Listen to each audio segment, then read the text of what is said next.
Chapter 6, Capture the Flag. Hi, good morning. I hope you guys are really enjoying this book so far. I am loving the fact that there are so many idioms in this book, especially because of Sinan. Isn't that cute how he does the little journal with his little notebook with all of his drawings and to help him understand figurative language? I thought that was pretty cool. So you ready? Let's jump in. Chapter 6. The orchestra members were flipping open instrument cases and setting up stands when the kids reached the open area at the center of the airport, stores and restaurants. Oh my gosh, look! Anna pointed to the coffee shop where Robert Snickerbottom leaned on the counter eating a cinnamon bun. Senator Snickerbottom! Anna rushed up with Hammurabi so close behind that he skidded on the tiles when she stopped. Whoa there! Get back, you overgrown frou-frou pup! Snickerbottom held his Cinnabon higher and glowered down at the dog. I know a would-be Cinnabunny thief when I see one.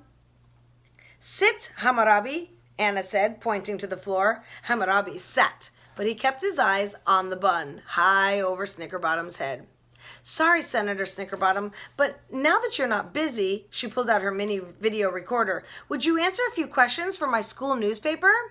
He chuckled and wiped some frosting from his lips. You don't give up, do you? But in fact, I am busy. I'm meeting with a reporter from the Washington Post soon. You should interview one of your little friends there. Just a few questions, Anna pressed the red button to start recording. Maybe if she ignored his no, he'd answer a question or two. Like, do you think the Star-Spangled Banner will be recovered? Snickerbottom stood up extra straight and used a voice that was a little bigger and deeper. The flag theft is a crime against America, and I'm doing everything in my power to bring this treasure back to Washington, D.C. So you think it's gone? Like out of town? Snickerbottom looked surprised. What gave you that idea? Well, you said you were going to bring it back to Washington, which made me think that you think it's not in Washington now. So where do you think it is? Well, I don't know, young lady. He cleared his throat. I need to get going. Just one more question about the campaign, she blurted. She'd been practicing this one. It was the kind of question she watched her mom ask politicians on TV all the time, and she loved it when they were put on the spot. The latest polls suggest that Vermont Governor Betty Frumble would beat you in the primary if the election were held today. Are you still optimistic?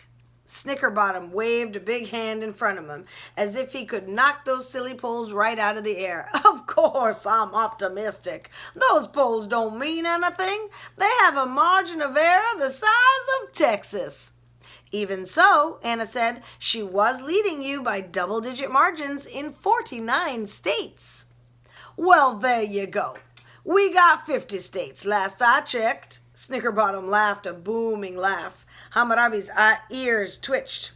And as soon as this snowstorm clears out, I'm off on a super-duper 12-state campaign swing, starting with Governor Frumble's fine state of Vermont, where I'm sure I'll gain plenty of support. He tipped his big hat, and a Tootsie Roll fell out. He picked it up and handed it to Anna. Here you go. Then he smoothed his hair before he put the hat back on his head. And here's a thought for you to chew on, too, little missy. Snickerbottom leaned closer.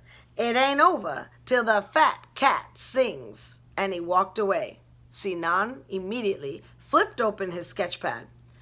Okay, thanks, Anna called after Snickerbottom. She turned off her mini recorder and set it down. She didn't have enough for a whole article. She'd try to catch up with him later. Anna leaned over to look at Sinan's drawing. It ain't over till the fat cat sings. That's not really how the saying goes, Anna said. He got it wrong. It's supposed to be till the fat lady sings. Oh, Sinan flipped over his pencil and began erasing the cat, starting with its ears. It's a good drawing, though, Henry said, leaning over to see. I like the way you made the fur look real. I'm going to show you the picture.